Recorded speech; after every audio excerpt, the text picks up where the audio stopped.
Hello and welcome to Film Companion South. You're watching Game of Theories. My name is Hriday. Today we are going to be discussing Season 8, Episode 3. What an epic episode it was. Before we begin, please know that there are going to be lots of spoilers, so please go watch the episode if you haven't. Now, over the last two episodes, a lot of people have been complaining that there aren't enough battle scenes, including me. And I think the makers heard these complaints. I think the makers are a part of the Film Companion Film Club on Facebook, and they heard your complaints, and they decided, you know what, take an entire episode just of battle scenes. Now, on the show Game of Thrones, they generally change the director depending on the episode. For this episode, they brought back Miguel Sapochnik, who is a terrific director, who's directed some of my favorite episodes. He's directed The Battle of Bastards, he's directed The Winds of Winter, in which Cersei blows up the Sept. He's also directed Hardhome, where Jon Snow meets the White Walkers for the first time. Now, director Miguel Sapochnik brings back his trademark use of the background score. Not enough credit has been given to Ramin Djawadi, who is the music director of the show, who creates terrific soundtracks season after season. If you've already watched the episode, I advise you to watch it again using good quality earphones, and you'll notice the classic use of soundtrack. There are barely any dialogues in the first few minutes. You get a feel of the tension just by the expressions and the reactions of the characters in the battlefield. It is very easy to create a grand feel. You use large set pieces, use lots of people, big armies, but what the makers go for here is a more realistic feel. We are given long establishing shots of Winterfell, and we actually see how small the castle really is, how vulnerable it is to this sea of White Walkers. Now, it's great that the makers use Sam as a POV character for the battle scenes, because through his eyes we get an aerial view and we understand that the battle is going to be fought at 4 different levels. Firstly, there is a battle happening outside the castle, which the Unsullied and the Knights of the Vale are fighting. Then there are people who are guarding the walls, who are guarding the castle, because there are people hiding in the crypt. Then we also have the 3rd level, where Bran is waiting near the weirwood trees and he is being guarded by Theon. That is level 3. And finally there is going to be the battle in the sky with the 2 dragons. So without uttering a single dialogue, the makers establish that it's going to be an epic battle. We also quickly learn that the entire battle is going to be shot in darkness, so which leads us to the question, how are these warriors going to see? Enter Melisandre to solve that problem. Melisandre has done a lot of terrible things in her life. She has burnt children at stakes. She has placed her bets on Stannis Baratheon and lost a lot of money on Dream 11. However, she has come to redeem herself. She chants her mantras and the Dothraki's soldier swords light up. I love how when it lights up, she keeps walking and Grey Worm looks at her like, hey woman, why don't you give us some of that fire? You know, our masters have chopped our dicks off. Can we at least have the fire stick? But she's like, no, I got other work to do, and she moves on. Also nice to see Ghost over there. Ghost also, if you see any normal dog, if it saw fire suddenly like that on swords, it would bark or, you know, get excited or scared. But Ghost is completely chill. It's like, nah, I've seen weirder stuff in my life. My master, he died and came back. The Ghost is completely cool. 10 minutes into the scene, you see all of them with their lit sort of a swords charging in, and you know this shit is going to be epic. Now the makers do not show what it is that attacks them from the other side. I tried to freeze the frame and I think I saw something like a giant wildling over there. You know, obviously a zombified giant wildling. The makers do not show what is on the other side, and that actually adds up to the suspense. Very quickly we know that all the plans are going to shit. 18 minutes into the episode, it is absolute mayhem. We get just single shots, the army is starting to fall back, and we get single shots of all the main fighters like Hound and Brienne and Jaime, just single cuts. It is beautiful filmmaking. The orders are quickly changed to fall back and the armies come rushing into the castle. It is only the Unsullied who are guarding the castle. Arya gives Sansa a knife and asks her to go to the crypts. Now, I don't know if you all know about the Unsullied, but they are supposed to be this fierceful army and they are completely loyal to their masters. Just in case you are not sure about the Unsullied, we made a small PPT for you. Then there is Melisandre. Melisandre uses her technique of Ring of Fire, which we already know doesn't work too well. Because in earlier episodes, like the episode in which Hodor had died, they had made a ring of fire, but the Night King crossed it with the ease of a cockroach crossing a line of Lakshman Rekha. Meanwhile, outside the castle, near the weirwood trees, Bran tells Theon Grejoy, hey, you continue guarding me. I'm going to do that weird thing with my eyes and I'm going to go travel somewhere. Theon Grejoy has no idea where Bran is going, but he has to guard him because many years ago, he took over the Winterfell castle without telling him. So Theon Grejoy is guarding him. Meanwhile, within the castle, the Hound is having issues with fire because when the Hound was a kid. He was once playing with his elder brother's toys. His elder brother is the Mountain. He was a very graceful man, very kind-hearted man, large-hearted man. So the Mountain catches him playing with his toys. He takes his face and puts it on burning coal. Since then, the Hound has a scar on his face and is terrified of fire. That is the back history of the Hound and fire, and now this entire battle is fought amidst fire and the Hound is terrified. Now the episode completely belongs to Arya Stark. Remember, among the Stark siblings, she is the one who is most trained in different sorts of martial arts. She has traveled to different lands and she has trained under many people. She also did that small internship under the Hound. Remember, there was also a scene where she lost her eyes and she was still fighting. She's the most nimble among everybody.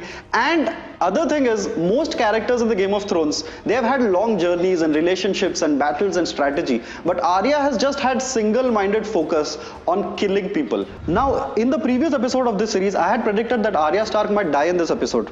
However, 20 minutes into the episode, I knew that that was never going to happen. If anything, she owns this episode. Arya Stark is probably right now the most complete fighter on the Game of Thrones because she has learned a lot of weapons along the way. She has traveled to different lands and now she wields that double-edged spear thing. She's good with the bow and arrow. She knows how to wield the sword. She's also good with daggers. She's good at throwing knives. She's a complete fighter and she easily starts to take down these whites. Now the whites are not white walkers because the white walkers are more powerful. They are the leaders of the pack. The whites are just these zombie people who were dead and have been brought back to life. Arya starts to play hide and seek with them and manages to take them all one after the other till she realizes she's on the wrong side of the door and they come charging at her. Then we begin with the deaths of the episode. The first to go was Ed. Great guy Ed died while trying to save Sam. Ed has been with Jon for a long time, but his death was so quick there was no time to react. But there was time to react for the death of Sir Beric Dondarrion. I feel so bad. For 2 weeks I've been talking about the guy dying, and when he died, what a great guy, what a great death. He threw his light sword to save Arya and he finally died. Great guy. The other death that was really nice was Lyanna Mormont, the tiny bear who redeemed herself. Actually, she's been a great character all through. There was no redemption as such, but she died in a great way by taking down the giant wildling zombie thing. Which then brings us to the big hero of the episode, Jorah Mormont, also called the Old Bear. Now this guy has been traveling with Daenerys for many years now, and he is completely in love with her. But she does not respond to his love and she has minister zoned him. So now he's just a minister in her army. But you can see, like, every time he looks at her and he calls out to her and says, Khaleesi. You can just see the love in his eyes, poor guy. But he meets a gruesome death because that is how the world of Game of Thrones works. Meanwhile, up in the sky, Dragon Wars is happening. Now remember that Daenerys and Jon Snow have not seen Viserion. They have not seen that he is being brought back to life by the Night King. There is a war and they claw out his face and the Night King falls to the ground. Daenerys sees that and she goes with her dragon and she's like, hey, I have one word for you, Dracarys. And she releases like a gigantic Dracarys fire. But Night King survives and he flashes a beautiful smile. Oh ho ho, what a beautiful smile. That smile would warm the heart of even Cersei Lannister. Such a beautiful smile. Very photogenic guy, Night King actually, but we just didn't realize it so far. Meanwhile, Jon Snow, who knows nothing and also learns nothing apparently because he charges in at the Night King. Now, if he had learned anything from the Battle of Bastards, it was like, don't charge into battle alone. But Jon Snow knows nothing. He charges in. The Night King has better stuff to do. He's like, so hey buddy, wait for a second, just meet my friends. And he does that Shah Rukh Khan pose. And the whites wake up and start fighting him again. Meanwhile, down in the crypts, Tyrion and Sansa connect like divorced people usually connect before death. They hold hands and what follows is 9 minutes of pure joy. The background score kicks in and all the other noises, the dragons, the fires, the screaming, the blood, all of that is muted. The nature of music that kicks in over there is beautiful. It is both chilling and epic and creepy at the same time. By now, only the main fighters are left. Theon Grejoy is defending Bran Stark. I like that they gave Theon Grejoy some screen time because poor guy has been having a rough life over the last few seasons. Every season he's at a new place in a new kind of trouble. When life gave him lemons, Ramsay took them away. It is great that Theon gets screen time. He sacrifices his life, dies for the cause. There is redemption for him. And finally, we arrive at the shot that has divided audiences around the world in which Arya pounces and its end game. Now, to understand why it had to be Arya Stark who kills the Night King, one needs to be familiar with the concept of foreshadowing. Foreshadowing is a narrative tool in which the writers or the makers predict something from the future by enacting out a small dialogue or a scene in the present day. Foreshadowing is one of the key aspects of the Game of Thrones universe, like the prophecies were in the Harry Potter universe. Now, there was a lot of foreshadowing about Arya. There was all these predictions by Melisandre, and if you look at the earlier episode, Bran gave her that particular knife at that particular spot under the tree. Also, that move that she does in the end, where she flips the knife and holds it with the other hand, she had done it once while practicing with Brienne. So a lot of foreshadowing about Arya. Also, I don't think there was anybody as deserving as Arya to kill the Night King. If the Night King was the best fighter from the other side, from the side of the White Walkers, if there was anybody with the most impressive CV from humans, it was Arya Stark. Now, it is one of those scenes which will always have people divided. They will always say whether it could have been done in another way. But to their credit, the makers managed to pull it in as a surprise. Now we come to the section where we discuss the deaths in this episode. Here is a small obituary from our side for all the people who died. Now it's very interesting that a lot of people were disappointed that there weren't enough deaths in this episode. Game of Thrones must be the only show in the world where people actually root for their favorite characters to die spectacular, gruesome deaths. Personally, I loved this episode. I loved the way the battles were shot. This is the reason why we watch Game of Thrones. Spectacular battle scenes. Also, great credit needs to be given to the music directors. The filmmakers actually had a music piece at the beginning and a long music piece at the end, and yet it was spectacular. Earlier, my favorite battle were the Battle of Hardhome, the Battle of Bastards, the Battle of Blackwater, but this one beats everybody by a long distance. I personally loved the episode, and this episode really shows us why we watch a show like Game of Thrones. I love the battle scenes, I love the characters, I love the deaths. It was overall a very satisfying episode.